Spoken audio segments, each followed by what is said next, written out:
ito yung isa sa mga shortcut na daan paakyat ng Tagaytay.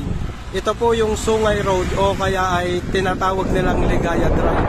Pag galing po kayo dito sa Talisay, madadaanan nyo po itong Sungay Road papuntang Laurel. Ito po yung papuntang Laurel. Pag dadaan po kayo dito, sisiguraduhin nyo lang na malakas po ang preno ninyo at sanay kayo sa matarik na daan kasi po matarik po yung daan dito.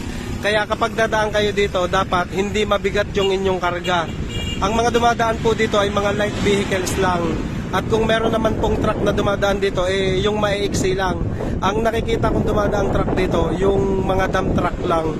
Wala po akong nakikitang mahahabang dumadaan dito kasi pagdating po sa may dulo niyan, sa may Tagaytay, masikip na po yung daan. Kaya pagdadaan po kayo dito, light vehicles lang po ang gamitin nyo.